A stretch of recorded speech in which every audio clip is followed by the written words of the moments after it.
Mes chers élèves, bonjour. J'espère que vous allez bien et que vous êtes contents de retrouver mes cours. Alors, d'abord, je voulais vous dire que nous avons étudié au cours précédent, donc c'était le 30e cours, la négation des phrases verbales. Et aujourd'hui, nous allons aborder la négation des phrases nominales et faire une petite révision de la négation des phrases verbales. Alors, la chose que je ne vous ai pas dit la dernière fois et que je voulais laisser pour ce cours à propos de la négation verbale, on avait dit qu'il y avait trois particules. La, lam et lan. Et chaque particule apporte un temps différent. La apporte le présent, lam apporte le passé et lan apporte le futur. Et les trois sont suivis d'un verbe au présent. Ce qui prouve bien que ce n'est pas le verbe qui détermine le temps, vu que si c'était le verbe qui déterminait le temps, à ce moment-là, ce serait, dans les trois cas, ce serait le présent. Or, c'est la particule qui apporte le temps. Ce que je ne vous ai pas dit et qui va nous amener à passer à la négation des phrases nominales, c'est qu'il y a une quatrième particule que l'on peut utiliser dans les phrases verbales et aussi dans les phrases nominales. C'est la particule « ma ». Et la particularité de cette particule négative, verbale et nominale, c'est qu'elle n'a aucune incidence sur le temps.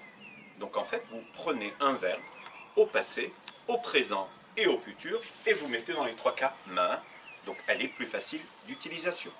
Et elle ne provoque aucun changement dans le verbe. Donc elle est facilement utilisable. Alors vous allez me dire pourquoi j'en parle à la fin. Parce qu'elle est moins utilisée que la, lam et lan, bien qu'elle soit plus facile à utiliser. Alors là, c'est quelque chose que, à vous de l'utiliser si vous voulez. Alors prenons un exemple de verbes au passé, au présent et au futur et appliquons-leur la particule négative ma. Je suis allé, c'est dhahabtu. Du coup, comment on va dire je ne suis pas allé? Ma dhahabtu. Ça, rien ne change. Je vais, adhabu. Faites-le avec la particule ma. Dites je ne vais pas ou je ne pars pas. Ma adhabu. Est-ce que quelque chose a changé? Non. Maintenant, au futur. Sa'adhabu. J'irai. Vous savez que pour construire le futur, on met ça au début d'un verbe au présent. Donc, sa'adhabu, j'irai. Je n'irai pas. Ma sa'adhabu. Donc, extrêmement facile. Alors, vous allez me dire pourquoi j'en ai pas parlé au début.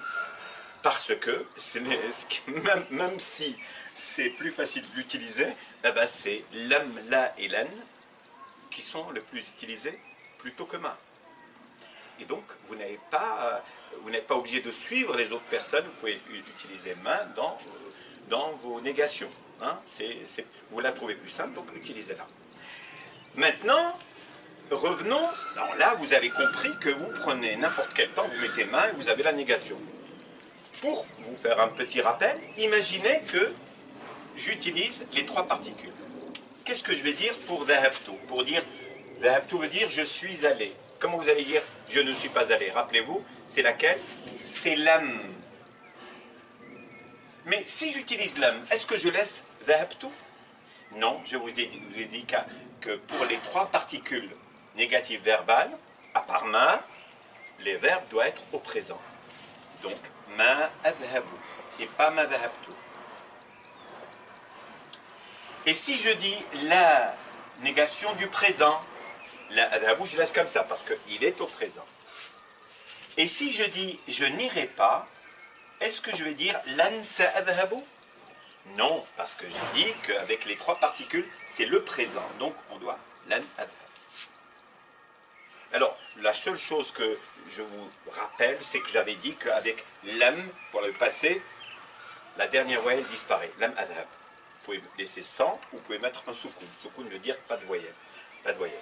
Donc la adhabu, donc la ne change rien à la phrase. Et lan, avec lan, la dernière lettre prendra une fatha. Lan adhaba. Donc vous avez ces trois particules avec ma. Ok? Et ma, la particularité de ma, c'est qu'elle n'a aucune incidence sur le temps. Du coup, vous pouvez l'utiliser avec les trois temps. Ma dhahabtu, je ne suis pas allé. Ma adhabu, je ne vais pas, je ne pars pas. Ma sa'adhabu, je n'irai pas. Donc, ma, particule neutre, qui n'est pas liée au temps, et les trois particules négatives verbales qui sont liées au temps. Voici les quatre seules, et je dis bien seules, particules négatives verbales. Passons maintenant à la négation nominale.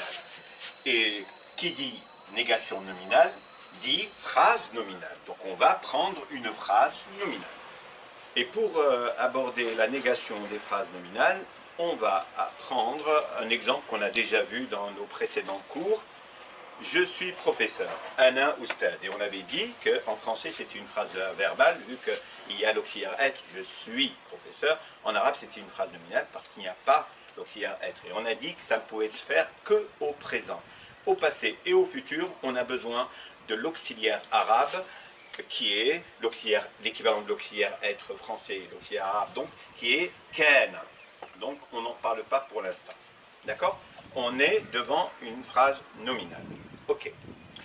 Maintenant, j'ai envie de mettre cette phrase nominale à la forme négative. Qu'est-ce que je fais? Il y a une manière simple qu'on a déjà vu, qu'on vient de voir dans la négation verbale, la quatrième particule, c'est ma. Et ce procédé est extrêmement facile. Vous prenez la phrase nominale, vous mettez ma avant, vous ne changez rien, vous avez ma ana ustad. Je ne suis pas prof. Prenons une autre phrase nominale, avec une phrase qui n'a pas de pronom, qui a deux noms, ou un nom et un adjectif, par exemple, al-bayt, et cette phrase nous l'avons prise aussi comme exemple dans nos cours précédents, al-bayt, la maison, kabir. Je rappelle que la maison est féminin en français, elle est masculin en arabe, donc ne soyez pas étonnés. Al-bayt al-kabir, vous pouvez dire mal-bayt kabir. La maison est grande, la maison n'est pas grande. Ok? Maintenant, est-ce que c'est la seule manière de mettre une phrase nominale à forme négative? Non. Il y a une particule que je vais mentionner ici et qui doit être conjuguée. Une particule qui se conjugue à toutes les personnes. Eh oui. Donc elle pose problème pour ceux qui ne savent pas la conjuguer. C'est la particule laïsa. Laïsa. Et ça correspond à il. Et si vous voulez la mettre à d'autres personnes, il faudra ajouter des pronoms à la fin. Donc, al-bayt kabir, on va dire laïsa al-bayt kabir. Donc, pour les phrases nominales, la négation des phrases nominales, vous avez soit ma, qui ne provoque aucun changement à la phrase, et vous avez laïsa, qui va s'adapter en fonction de la personne ou de la chose dont on parle. Laïsa al-bayt kabir. Et je rappelle juste une chose, c'est qu'avec laïsa, le deuxième terme va avoir un tanwin, s'il est masculin. S'il est féminin, on n'aura pas besoin de tanwin. Laïsa al-bayt kabiran. Laïsa al-bayt kabiran. Et si on le fait avec ana ustad, du coup, ça ne sera pas laïsa. Ça sera lastu. Ça sera conjugué à la première personne. Et l'inconvénient, c'est qu'il faudra apprendre la conjugaison de laïsa, que je vais écrire sur le tableau et que je vais dire verbalement. Donc, comme il y a un pronom ici, vous allez mettre lastu. Lastu, qui est une des variantes de laïsa, à la première personne du singulier. Alors, pour lastu, est-ce qu'on va garder ana?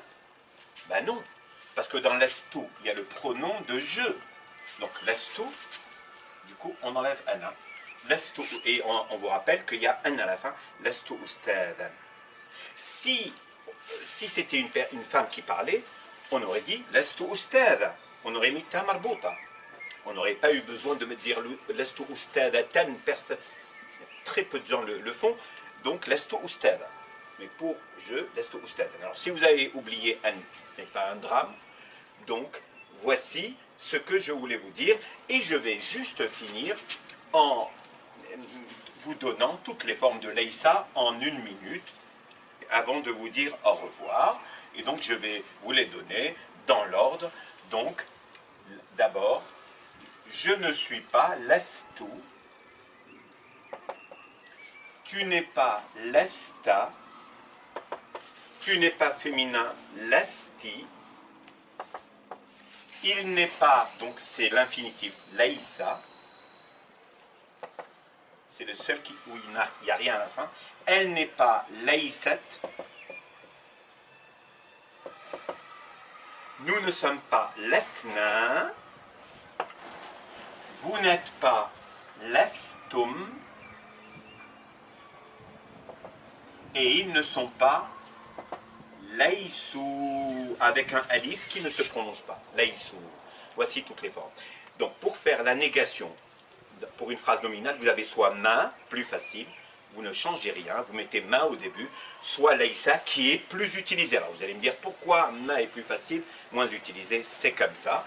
Donc vous apprenez par cœur toutes les formes de laïsa, c'est une nécessité, sinon vous aurez du mal à le faire. Nous allons les revoir dans un proche avenir et faire des exercices avec. Voilà, donc vous avez pour la phrase nominale, la négation de la phrase nominale, vous avez laïsa conjugué à toutes les personnes à connaître, ou sinon vous avez ma qui est plus simple, vous pouvez adopter ma, mais pour avoir accès aux écrits et tout, très souvent c'est laïsa, la plupart du temps c'est laïsa qui est utilisé. C'est la raison pour laquelle je pense qu'il ne faut pas la sous-estimer, il faut la prendre sérieusement. Voilà, je vous remercie pour m'avoir suivi et je vous souhaite une très bonne journée et au prochain cours, si Dieu veut. Au revoir. Nous allons aborder aujourd'hui les pronoms arabes. Les pronoms affixes sont largement plus utilisés en arabe. On va dire ya'rifuna ou kallimuka, je te parle.